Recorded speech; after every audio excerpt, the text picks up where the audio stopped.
Ignoraron a la madre campesina como si fuera una sombra incómoda del pasado. No respondieron sus cartas, ni atendieron sus silencios. Pero dentro de una caja de lata, ella escondía un secreto que podía quebrar todo lo que construyeron. Mientras ellos acumulaban poder, ella sembraba plantas. Y una última carta sellada con cera roja. Cuando creyeron venir por una herencia, encontraron una verdad que los hizo clamar perdón a Dios. Porque hay culpas que no mueren, solo esperan el momento exacto para florecer. Existen lugares donde el tiempo se curva, moviéndose a un ritmo distinto. El hogar de descanso. Sol del atardecer es uno de esos espacios donde las agujas del reloj avanzan con la lentitud de hojas secas flotando en la brisa de otoño. Doña Clarita se destaca entre los 47 residentes, con sus 84 años. Sus movimientos son lentos pero precisos, cada gesto ahorrado con sabiduría. El cabello blanco recogido en un moño enmarca un rostro que es un mapa de experiencias, arrugas que se profundizan al sonreír y ojos color ámbar que aún brillan con lucidez. Hasta hace 5 años era conocida como la Señora de las Hierbas en Atibaya, donde cuidaba una huerta que parecía tener vida propia. Su rutina en el asilo está llena de pequeños rituales. Regar las violetas a las 7 de la mañana, escuchar música clásica a las 3 de la tarde, tomar té a las 5 en la misma taza de porcelana con bordes dorados y, cada 3 meses, escribir cartas a sus 3 hijos que nunca la visitan. Hoy la vemos sentada frente a un escritorio sencillo, espalda recta a pesar de la osteoporosis. Manos levemente temblorosas, pero decididas a formar cada letra con elegancia. Andrés, el joven cuidador de 28 años, duda en la puerta entreabierta. Clarita elige papeles distintos para cada hijo. Para Rodolfo, el político, papel marfil con textura. Para Livia, la empresaria, papel blanco con su nombre discretamente impreso.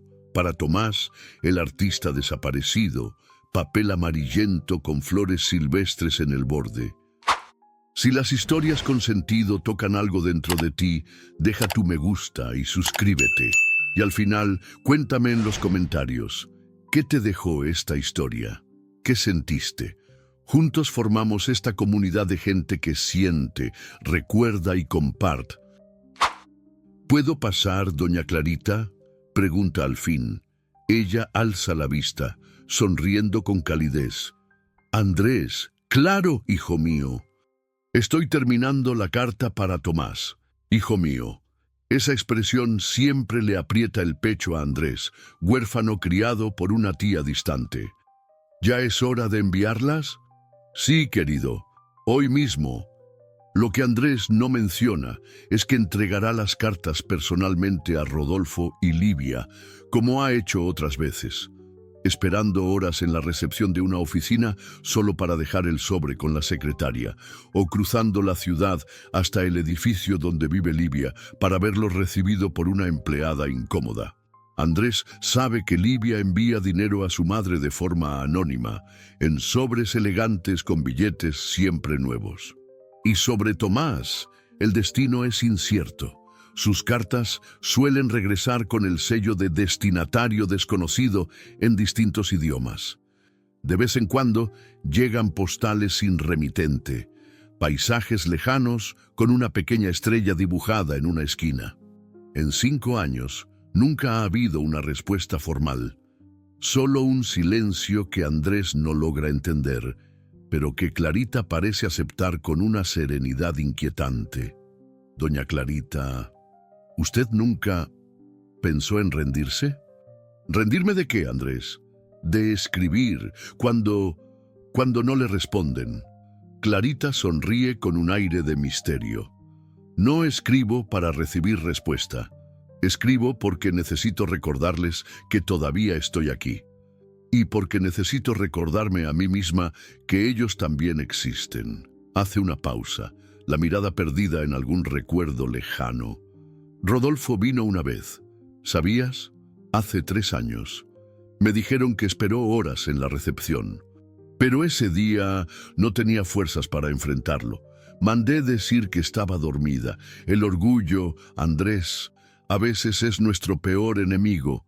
Tras colocar las direcciones en los 3 sobres, Clarita saca del cajón un cuarto sobre, sellado con cera roja, y una caja de lata oxidada. Guárdalos tú, son muy importantes. ¿Qué son? Cuando ellos vengan, los 3, juntos, entrégales este sobre. La caja contiene los documentos de un terreno en Atibaya y algunos ahorros que guardé toda mi vida. Pero, doña Clarita, ellos nunca vienen. Ella lo interrumpe con una certeza serena. Vendrán, Andrés, no por mí, sino por el terreno. El sol proyecta un halo dorado alrededor de su cabello blanco mientras se vuelve hacia la ventana. Andrés entiende que hay secretos enterrados en esta mujer que tal vez nunca llegue a comprender del todo. El sobre y la caja pesan en sus manos, no por lo que contienen, sino por lo que representan, un misterio, una revelación pendiente, un ajuste de cuentas aplazado. Lo que Andrés aún no sabe es que sostiene en sus manos la llave de una historia que comenzó mucho antes de su nacimiento y cuyo último capítulo está a punto de ser. La memoria no es un archivo ordenado, es un paisaje en constante cambio, donde las montañas crecen y los valles se hunden, pero hay recuerdos que permanecen intactos, cristalizados en su dolor original, preservados como insectos en ámbar. Para Clarita García, la mañana de aquel septiembre, hace más de 20 años, era uno de esos recuerdos. El cielo estaba absurdamente azul, un detalle cruel, considerando la oscuridad que estaba por venir. Llevaba un traje gris en el tribunal, ni negro, que parecería una confesión anticipada, ni colorido, que sugeriría frivolidad. En la antesala, Clarita esperaba erguida, las manos cruzadas sobre el bolso gastado. Su calma era una fachada aprendida en años de matrimonio con Antonio, donde había descubierto cómo ocultar cualquier emoción considerada fuera de lugar. Su mente volvía una y otra vez a aquella noche.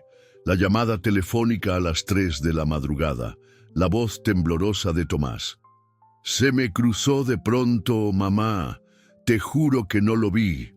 Recordaba haber encontrado a su hijo menor sentado en el suelo del garaje, empapado en sudor frío, con las manos temblorosas aferradas al volante del auto abollado. Y entonces tomó una decisión, instintiva, como respirar. Cuando llegaron los policías, yo conducía. Mi hijo iba en el asiento del pasajero. Fue culpa mía. Palabras simples que cambiaron varias vidas. Palabras que la llevaron hasta ese tribunal bajo la mirada decepcionada de sus hijos. Rodolfo, con aspiraciones políticas, sintiendo el peso del escándalo. Livia, calculando los daños a la imagen de la empresa familiar. Y Tomás, con los ojos llenos de tormenta, sabiendo la verdad. La sentencia, 5 años de prisión efectiva. Un ejemplo para la sociedad, dijo el juez. Una mujer privilegiada no podía matar a alguien y salir impune. Los titulares fueron implacables, sin mencionar que la víctima cruzaba la carretera fuera del paso peatonal a las 2 de la mañana, también ebrio. Antonio no soportó la deshonra pública. Se retiró a la casa de campo, donde bebía y jugaba. Murió 3 años después, sin visitarla una sola vez en prisión. Clarita cumplió su condena en silencio, con dignidad. Nunca recibió visitas, por decisión propia, no de ellos. Se negó a ser una carga mientras sus hijos reconstruían sus vidas. Al salir, descubrió que no tenía a dónde ir. La casa había sido vendida para saldar deudas. Los amigos desaparecieron y sus hijos ya habían seguido su camino. Rodolfo había forjado una carrera política, casándose con la hija de un senador. Livia transformó la empresa familiar en una potencia farmacéutica. Tomás encontró reconocimiento como artista en Europa. Solo le quedaba el pequeño terreno en Atibaya, heredado de su padre. Allí, con poco dinero y ningún conocimiento agrícola, Clarita comenzó una huerta, primero para sobrevivir, luego como propósito. Al principio, los vecinos la ignoraban, esa señora de manos delicadas y pasado turbio, pero cuando sus hierbas comenzaron a sanar pequeños males, las puertas se abrieron poco a poco.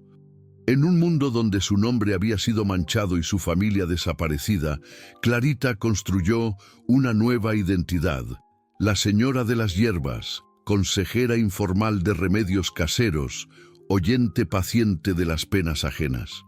No era la vida que había imaginado, pero había encontrado en ella una paz extraña. Cuando llegó el diagnóstico de cáncer, Clarita no mostró sorpresa ni rabia. Fue como rendirse, por fin, a una marea que siempre supo que era inevitable. El médico le propuso tratamientos, pero ella los rechazó, no por resignación, sino por una aceptación tranquila del final. Sus ahorros estaban casi agotados. El único bien de valor real era el terreno, ahora cotizado por la expansión urbana. Y precisamente eso era lo que planeaba dejarles a sus hijos, no como premio por su ausencia, sino como un último gesto de amor incondicional. Cuando su fragilidad física le impidió seguir sola, aceptó la sugerencia de la asistente social, el Hogar Sol del Atardecer. No le contó a nadie sobre su pasado penal. Para los empleados y residentes, era solo una señora amable con 3 hijos ausentes, una historia común en aquellos pasillos. Las cartas trimestrales a sus hijos comenzaron poco después de su llegada al asilo. Escribía sobre lo cotidiano, sin mencionar enfermedades ni pedir visitas. Nunca recibió respuesta, salvo el dinero anónimo que Livia enviaba de forma irregular. En su cumpleaños número 80, Clarita se permitió un solo momento de autocompasión. Mirando el cielo nocturno por la ventana de su habitación, susurró una sola pregunta. ¿Valió la pena? La respuesta llegó en forma de recuerdo. Tomás, a los 17, con los ojos brillantes mostrando su primer cuadro premiado. Livia, recibiendo su diploma con honores. Rodolfo, pronunciando su primer discurso político. Vidas que pudieron florecer porque ella había asumido una culpa. Sí, se respondió, valió cada día. Ahora, con el cáncer avanzando en silencio, Clarita sabía que le quedaba poco tiempo y una última decisión por tomar. El terreno en Atibaya sería el anzuelo para reunir nuevamente a sus hijos, no para que lo disputaran, sino para que, juntos, descubrieran una verdad que debía ser revelada antes del final.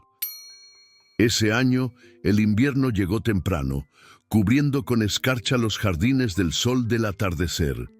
Doña Clarita, siempre sensible a los cambios del clima, sentía en los huesos el anuncio de transformaciones más profundas. Hacía 2 semanas que ya no podía levantarse sin ayuda. El doctor Méndez había aumentado la medicación para el dolor, pero ambos sabían que eso solo era un consuelo pasajero frente a lo inevitable. Como una planta que se prepara para el invierno, Clarita guardaba sus fuerzas para lo esencial. «Andrés», lo llamó una mañana especialmente fría, «necesito que me ayudes a escribir una última carta». El cuidador se sentó junto a la cama, notando cómo ella parecía más pequeña cada día, como si la vida la estuviera doblando con delicadeza sobre sí misma. Para sus hijos. Ella asintió. Sus ojos ámbar, ahora más opacos, seguían sosteniendo la misma determinación. Para los 3. Pero esta vez será una sola carta. Como ya no podía escribir, sus manos no la obedecían como antes, dictó lentamente lo que sería su despedida. No había reproches ni acusaciones, solo una confesión limpia sobre aquella noche de tantos años atrás. La verdad sobre quién conducía el auto y por qué ella asumió la culpa. Andrés escribía, levantando la vista de vez en cuando para asegurarse de que ella quisiera seguir. Notó cómo cada palabra parecía ser, a la vez, un peso y un alivio para la anciana. «Ellos necesitan saber», dijo ella al notar la preocupación en el rostro del joven. «No para que se sientan culpables, sino para entender, y quizás para perdonar». La carta terminaba con instrucciones sobre el terreno en Atibaya. No debía venderse, sino compartirse entre los tres como un espacio de reconciliación, un lugar donde el pasado pudiera descansar, por fin, en paz. Clarita firmó con letra temblorosa pero decidida y entregó el sobre a Andrés junto con las cartas no enviadas de los últimos meses. «Ahora ya puedo descansar», murmuró, recostándose entre los almohadones. 3 días después, una tarde tranquila de sábado, doña Clarita partió mientras dormía. Fue una despedida silenciosa, como si no quisiera molestar a nadie. Andrés estaba a su lado, leyéndole en voz alta versos de Pablo Neruda, su poeta favorito. El funeral fue discreto, con pocos asistentes, empleados del hogar, algunos residentes cercanos, vecinos de Atibaya que alguna vez se beneficiaron de su conocimiento en hierbas medicinales. Ninguno de sus hijos asistió, ya que Andrés solo logró contactarlos después de la ceremonia. Livia fue la primera en responder. Su voz, al teléfono, era densa de silencio, seguida de preguntas prácticas sobre gastos y trámites. Rodolfo fue más formal, agradeciendo la información con la frialdad calculada de un político profesional. A Tomás no logró localizarlo directamente. La noticia le llegó por medio de un amigo que mencionó que él estaba en alguna exposición en España. Siguiendo las instrucciones de Clarita, Andrés envió copias de la carta final a los tres, junto con la notificación oficial del terreno que habían heredado. Y entonces esperó. La primera en llegar al sol del atardecer fue Livia, una semana después del funeral. A sus 48 años, era una ejecutiva de presencia imponente, cabello perfectamente arreglado y un apellido que abría puertas en el mundo corporativo. Andrés notó cómo sus ojos, idénticos a los de su madre, recorrían el lugar con una mezcla de curiosidad y desconfianza. «Vengo a recoger las cosas de mi madre», dijo, sin rodeos. Andrés la condujo al pequeño cuarto que ya se preparaba para un nuevo residente. Algunos libros, ropa sencilla, una colección de tazas de té, fotografías amarillentas. La simplicidad de los objetos parecía desconcertarla. «¿Eso es todo?», preguntó como esperando algo más. «Doña Clarita no acumulaba muchas cosas», explicó Andrés, «pero dejó algo para ustedes tres. Solo puedo entregarlo cuando estén juntos». Livia frunció el ceño, incómoda. «No sé cuándo será eso posible. Mis hermanos no hablamos mucho». Ella lo sabía. También sabía que ustedes vendrían por el terreno. Algo en la franqueza de Andrés la tocó. Por un instante, la ejecutiva dio paso a la hija que acababa de perder a su madre. «Yo le mandaba dinero», dijo, a la defensiva. «Regularmente. No fue abandono total. Ella lo sabía. Nunca lo usó para sí misma. ¿Sabía?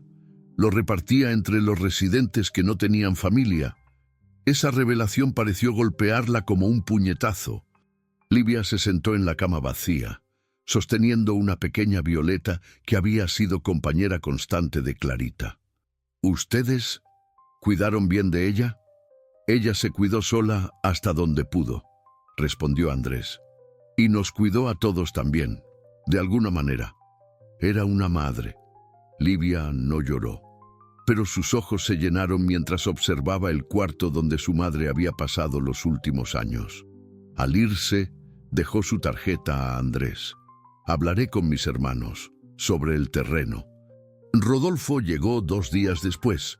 A diferencia de su hermana, vino acompañado de asesores que se quedaron esperando en el coche. A sus 52 años, era el retrato del político exitoso. traje impecable, sonrisa ensayada, apretón de manos firme. Lamento no haber asistido al funeral, dijo con la fluidez de quien ha dado muchas condolencias. Estaba en el exterior por una votación crucial. Su incomodidad era más sutil que la de Livia, pero igual de real. Observaba los pasillos del hogar como si evaluara un asunto a resolver, no un lugar donde vivió su madre. Leí una de sus cartas, comentó mientras revisaba los pocos objetos de Clarita. Confieso que me tomó por sorpresa. Después de tanto tiempo. Andrés guardó silencio, permitiendo que encontrara sus propias palabras. Siempre sospeché que había más en aquella historia, continuó Rodolfo. Pero fue conveniente creer en la versión oficial, políticamente conveniente. Había una frialdad calculadora en su reflexión que contrastaba con la emoción contenida de Livia. Rodolfo parecía procesar la revelación como otro hecho a gestionar en su vida pública. Sobre el terreno, dijo, cambiando de tema. Tenemos que resolver eso pronto. Hablé con mi hermana ayer. Estamos intentando localizar a Tomás. Doña Clarita dejó algo para los tres, le recordó Andrés. Solo puedo entregarlo cuando estén juntos. Rodolfo asintió, más interesado en el valor material de la herencia que en cualquier verdad pendiente. Lo haremos, aseguró, entregando también su tarjeta. Es lo mínimo que podemos hacer ahora. Lo más inesperado fue Tomás. Llegó sin aviso, 2 semanas después. Delgado, con canas prematuras, ojos intensos que parecían haber visto demasiado. Su presencia era la de alguien que ha vivido cada momento a fondo. A diferencia de sus hermanos, no vino a recoger cosas ni a hablar del terreno, solo quería sentarse en el cuarto donde su madre había pasado sus últimos años. ¿Estuviste con ella?, preguntó a Andrés, tras largos minutos de silencio. Al final, sí, fue en paz. Escuchaba poesía. Tomás asintió, como si eso confirmara algo que ya sabía sobre su madre. Envié postales, confesó. Nunca con mi nombre, solo una estrella. Pensé que ella no sabría que eran mías. Ella lo sabía, dijo Andrés. Las guardaba en una caja especial. Lágrimas silenciosas resbalaron por el rostro del artista. De los tres, era el único completamente vulnerable ante el dolor de la pérdida. La carta, empezó con la voz entrecortada. No entiendo por qué esperó tanto para decir la verdad. Tal vez porque la verdad solo importa cuando estamos listos para escucharla, sugirió Andrés. Tomás alzó la vista, sorprendido por la sabiduría del joven cuidador. Mis hermanos quieren que nos reunamos en el terreno el próximo fin de semana, dijo finalmente, para resolver lo de la herencia. Allí estaré, prometió Andrés, con lo que ella dejó para ustedes. Cuando Tomás se fue, Andrés contempló el pequeño sobresellado y la caja de lata que Clarita le había confiado. Sentía que era guardián no solo de objetos, sino de una historia incompleta que esperaba su capítulo final. En el silencio del cuarto vacío, le pareció oír la voz de doña Clarita. Ahora, deja que ellos escriban el final, cada uno con su letra, pero en la misma página. Algún tiempo después del fallecimiento de doña Clarita, sus hijos finalmente consiguieron organizar sus compromisos para reunirse en la antigua propiedad. Andrés los aguardaba en la veranda de la casa principal, con un sobre lacrado con cera roja y una pequeña caja de lata en las manos. Llegaron separados, como islas distintas de un mismo archipiélago. Rodolfo fue el primero, impecable en su traje oscuro, estacionando su coche importado con precisión calculada. Sus ojos fríos evaluaron la propiedad como quien estima el valor de una inversión, mientras su mente ya trabajaba en cómo transformar esa situación en algo productivo para su campaña. Livia apareció minutos después, saliendo de un coche ejecutivo. el rostro parcialmente oculto por gafas oscuras que no conseguían disimular completamente el llanto contenido. Traía consigo una pequeña maceta de lirios blancos, las flores favoritas de su madre, un detalle que nadie esperaba que recordara. Tomás fue el último, llegando con casi media hora de retraso. Cabello despeinado, barba por hacer, ojos rojos que delataban noches sin dormir. Entre los tres, era el único que parecía genuinamente destrozado. Cuando los tres se encontraron en la sala de estar de la casa que no visitaban desde hacía años, el silencio entre ellos era denso como niebla. Andrés se aproximó con pasos decididos. «Los tres juntos, finalmente», dijo él con una ironía mal disimulada. «Doña Clarita pidió que les entregara esto cuando ustedes estuvieran reunidos». Rodolfo tomó el sobre con un gesto brusco, ya irritado con el tono acusador del joven cuidador. «Tú eres alguien que realmente estuvo a su lado en los últimos años», respondió Andrés, incapaz de contener la amargura. «Alguien que escribía sus cartas cuando sus manos temblaban demasiado para hacerlo». Livia intervino rápidamente. «Agradezcamos cordialmente tus servicios. La familia se encargará de todo ahora». «¿Familia?». Andrés casi escupió la palabra. «Ustedes no eran familia cuando ella lloraba sola en las noches de Navidad. O cuando tuvo neumonía el año pasado y pasó semanas en la UCI sin una sola visita. Fue Tomás quien dio un paso al frente, colocando una mano en el hombro del joven. «Tienes razón en estar enojado, pero ahora no es el momento». Algo en la sinceridad de aquella voz hizo que Andrés se retirara.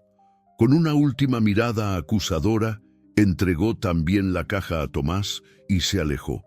Los tres hermanos se miraron, incómodos con la verdad que acababa de ser arrojada entre ellos. Rodolfo fue el primero en romper el silencio, rasgando el sobre con dedos impacientes. Dentro encontró un único pedazo de papel. «Mis queridos hijos, si están leyendo esto, significa que ya partí de este mundo. Partí cargando un secreto que guardé por tantos años, que incluso parece verdad. Fue algo que hice no para protegerme a mí misma, sino para proteger a aquellos que más amaba. Lo que ustedes encontrarán en estos recortes y en la pequeña caja son los registros de una mentira que sostuve por amor. Una mentira que nos separó, cuando mi intención era solo proteger. Aquella noche, no era yo quien conducía el coche cuando ocurrió el accidente. Era Tomás». Rodolfo dejó de leer, sus ojos se alzaron lentamente para mirar al hermano menor, que se había encogido en un rincón de la sala. Livia dejó escapar un sonido ahogado, una mezcla de sorpresa y comprensión súbita. Tomás parecía más pequeño ahora, como si finalmente dejara caer un peso enorme que cargaba sobre los hombros desde hacía años. Su rostro estaba mojado de lágrimas silenciosas. Rodolfo continuó leyendo. Tomás tenía apenas 17 años. Había recibido la noticia de la beca de estudios para Europa. Celebró con los amigos. Bebió de más. Insistió en conducir de regreso. El hombre cruzó la calle de repente, también ebrio. No había forma de evitar el accidente. Cuando Tomás me llamó en pánico, corrí para encontrarlo. Estaba en estado de shock, incapaz de procesar lo que había ocurrido. El hombre estaba muerto en la carretera y mi hijo, mi talentoso hijo de 17 años, con un futuro brillante por delante, estaba al borde del abismo. La decisión que tomé fue instantánea. Asumí la culpa. Le dije a la policía que era yo quien conducía. Los testigos solo vieron un coche de lujo. No identificaron al conductor. Como una mujer de mediana edad con 3 hijos criados, yo podría sobrevivir a la prisión. Tomás, con su sensibilidad y todo un futuro por delante, sería destruido por ese ambiente. No me arrepentí cuando recibí la sentencia. No me arrepentí durante los 5 años que pasé en la cárcel. Lo que me devastó fue descubrir al salir, que mi elección había creado un abismo entre nosotros. Antonio, mi amado esposo, no soportó el escándalo y se alejó. Rodolfo construyó una carrera política basada en una distancia calculada. Livia se dividió entre visitas esporádicas y discretas. Y Tomás, mi Tomás, cargó con el peso de la culpa de una manera que jamás podría haber previsto. El silencio que siguió a la lectura era diferente ahora. Denso, cargado de verdades largamente enterradas. Los recortes de periódico mostraban titulares sensacionalistas. Matriarca de la familia García condenada por atropello fatal. Juez niega recurso en el caso García. Socialité cumple condena en presidio común. Livia fue la primera en acercarse a Tomás, que parecía incapaz de levantar los ojos del suelo. «¿Por qué nunca nos lo contaste?», preguntó ella, su voz más confundida que acusatoria. «¿Cómo podría?», respondió él finalmente, su voz casi un susurro. Después de que ella asumió todo, después de que todos lo creyeron, ¿cómo iba simplemente a decir la verdad y hacer que su sacrificio fuera inútil? Rodolfo permaneció inmóvil. Su rostro, una máscara de shock y contención. «Construí mi carrera política», dijo él lentamente, distanciándome del escándalo que ella causó. La rechacé públicamente. Construí una narrativa de superación familiar, basada en una mentira, completó Livia, ahora con una rabia creciente. Todos nosotros la abandonamos cuando más nos necesitaba. Tomás finalmente levantó la mirada, encarando al hermano mayor. «Yo no la abandoné», dijo él, con una súbita firmeza. «La visité en la cárcel siempre que pude, aunque nunca tuve el valor de confesar que sabía la verdad. Envié dinero de forma anónima cuando ella salió, aunque nunca tuve el valor de aparecer en persona». «¿Eras tú?», preguntó Livia, sorprendida.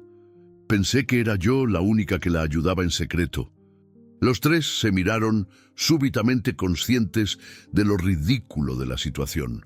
Cada uno de ellos había intentado ayudar a la madre en secreto, mientras públicamente mantenían distancia de ella. Rodolfo tomó la pequeña caja de lata y la abrió. Dentro había una llave y un paquete de semillas de plantas medicinales. La llave para el futuro y semillas para nuevos comienzos. Leyó él el billete que acompañaba los objetos. Incluso al final, ella pensando en nuevos comienzos. Tomás se levantó, caminando hasta la ventana que daba al pequeño jardín donde Clarita había cultivado sus plantas medicinales en los últimos años. Ella me dijo una vez, en una de mis visitas a la cárcel, que el accidente había destruido una vida, pero que no tenía por qué destruir 3 más, que yo debía vivir plenamente para dar sentido a su sacrificio, dijo él, su voz embargada. Pero nunca lo logré. Siempre viví a medias, siempre escondido detrás de mi arte, siempre huyendo. Livia se acercó, colocando una mano en su hombro. Ella no esperaba que la familia entera la rechazara, dijo suavemente. Creo que eso fue lo que más le dolió. No la prisión, sino lo que vino después. Yo la visité solo 2 veces, admitió Rodolfo, con la voz despojada de su habitual confianza. Le dije que era mejor mantener distancia, por el bien de mi carrera. Ella estuvo de acuerdo. Dijo que entendía, y yo creí que estaba haciendo lo correcto, que estaba protegiendo un legado familiar. Los 3 hermanos permanecieron en silencio durante un largo momento, cada uno absorbiendo la magnitud de lo que había sido revelado, el peso de las decisiones que habían tomado y el sacrificio que Clarita había cargado en silencio por tantos años. Fue Tomás quien finalmente rompió el silencio. No podemos cambiar el pasado, pero ella nos dejó esta llave y estas semillas por algún motivo. Quizás todavía haya tiempo para reconstruir algo. Esa misma tarde, los 3 hermanos recorrieron el pequeño terreno en Atibaya. Descubrieron, a través de anotaciones meticulosas que Clarita había dejado, que las plantas medicinales que cultivaba no eran solo un pasatiempo, sino parte de un proyecto que ella desarrolló durante su tiempo en prisión. Usando conocimientos adquiridos en la biblioteca del presidio, había catalogado hierbas con propiedades curativas, planeando algún día abrir un pequeño centro de fitoterapia. La llave abría un pequeño galpón al fondo de la propiedad, donde encontraron estanterías repletas de libros sobre plantas medicinales, cuadernos con anotaciones detalladas y pequeños paquetes de semillas cuidadosamente etiquetados. Ella transformó el dolor en algo que cura, dijo Livia, hojeando los cuadernos. Mientras nosotros huíamos del pasado, ella sembraba un futuro. Rodolfo, siempre práctico, ya examinaba los documentos legales que encontraron en una carpeta. Ella registró la propiedad a nombre de los tres, dijo él, sorprendido. Y hay un proyecto detallado para un centro comunitario de plantas medicinales. Planeaba donar el conocimiento que adquirió. Tomás permanecía en silencio, absorbiendo el contraste entre la generosidad de la madre y la forma en que todos la habían tratado. Fue entonces cuando encontró dentro de uno de los libros una carta dirigida específicamente a él. Mi querido Tomás, si estás leyendo esto, significa que finalmente encontraste el coraje para visitar este lugar que mantuve para el día en que mis hijos regresaran. Nunca te culpé por el accidente. Cualquiera podría haber estado en esa situación. Lo que me entristeció fue ver cómo la culpa consumió tu vida, cómo te castigaste mucho más severamente de lo que cualquier juez podría. La prisión me enseñó algo valioso, que incluso en los lugares más oscuros es posible encontrar un propósito. Yo encontré el mío en las plantas que curan, con la esperanza de algún día compartir ese conocimiento. Tu propósito, hijo mío, no es cargar eternamente con el peso de una noche trágica, sino usar tu talento extraordinario para crear belleza en un mundo que tanto la necesita. Perdónate, Tomás, como yo te perdoné en el instante en que vi tu rostro aterrorizado aquella noche, como la vida te perdonará cuando tú finalmente lo permitas. Con amor infinito, tu madre. Tomás no consiguió contener el llanto, dejándose caer de rodillas entre las plantas que su madre había cultivado con tanto cuidado. Años de culpa reprimida encontraron por fin una salida ante la generosidad absoluta de aquella a quien más había herido. Rodolfo y Livia, cada uno a su manera, también enfrentaban sus propias culpas. El político que deliberadamente se había distanciado de su madre para proteger su imagen. La ejecutiva exitosa que nunca tuvo el valor de asumir públicamente su apoyo a la mujer condenada. Esa noche, los tres durmieron en la pequeña casa por primera vez en décadas. Al día siguiente, con el primer rayo de sol, se encontraron en la sencilla cocina donde Clarita había preparado tantas infusiones de hierbas. Sin palabras, como un acuerdo tácito, comenzaron a trabajar juntos. Livia preparó el café. Rodolfo organizó los documentos necesarios para dar continuidad al proyecto del centro comunitario. Tomás salió al jardín y comenzó a quitar las malas hierbas que amenazaban con asfixiar algunas de las plantas más delicadas. En las semanas que siguieron, se estableció una rutina inesperada.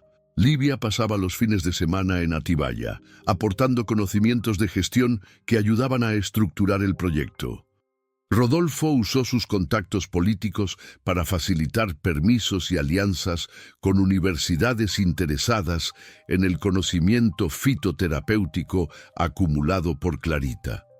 Y Tomás, por primera vez en años, encontró inspiración genuina para su arte, pintando cuadros vibrantes basados en las plantas medicinales del jardín. 6 meses después de aquella primera reunión, se inauguró el Centro Comunitario Clarita García de Fitoterapia. Una placa sencilla en la entrada decía: donde las semillas del perdón florecen. Andrés fue invitado a trabajar en el lugar, trayendo consigo historias sobre los últimos años de Clarita que los hijos nunca habían conocido. Cómo ella hablaba con orgullo de la carrera política de Rodolfo, incluso cuando él públicamente se distanciaba de ella. Cómo guardaba recortes de artículos sobre las exposiciones de Tomás en galerías europeas. Cómo sonreía al recibir los paquetes anónimos de Livia, diciendo que una madre siempre reconoce el cuidado de una hija. El centro se convirtió en un punto de encuentro para la comunidad local, ofreciendo talleres sobre plantas medicinales, tratamientos accesibles y un espacio de sanación, no solo para enfermedades físicas, sino también para heridas emocionales. En una tarde tranquila, un año después de la muerte de Clarita, los tres hermanos se reunieron en el banco que Tomás había colocado estratégicamente bajo un árbol frutal en el centro del jardín medicinal. El sol se ponía lentamente, tiñendo el cielo con los mismos tonos anaranjados que Clarita tanto apreciaba. «Creo que ella estaría orgullosa», dijo Livia, observando a un niño aprender sobre las propiedades de la manzanilla con uno de los voluntarios del centro. «No solo del lugar», respondió Tomás, con una serenidad que nunca antes había tenido, «sino de nosotros, de haber aprendido, al fin, lo que ella intentó enseñarnos por tanto tiempo». Rodolfo, que raramente mostraba emoción, dejó que una lágrima discreta corriera por su rostro habitualmente sereno. Ella transformó su condena en aprendizaje, su dolor en sanación, su aislamiento en sabiduría, dijo. «Qué lección para un hombre que pasó toda su vida huyendo de las consecuencias de sus decisiones». En ese momento, los tres comprendieron que el verdadero legado de Clarita García no estaba en las plantas medicinales que ella cultivó con tanto esmero, ni siquiera en el centro comunitario que ahora llevaba su nombre. Estaba en la lección silenciosa que había sembrado en cada uno de ellos, que el perdón es la más poderosa de las medicinas y que nunca es demasiado tarde para permitir que las viejas heridas, por fin, cicatricen. El sol desapareció en el horizonte, pero el jardín seguía iluminado, no solo por las luces suaves instaladas entre las plantas, sino por la comprensión que finalmente había florecido en los corazones de los tres hermanos García. ¿Te gustó el video? No te detengas aquí. Haz clic en el próximo y déjate llevar por más emociones increíbles.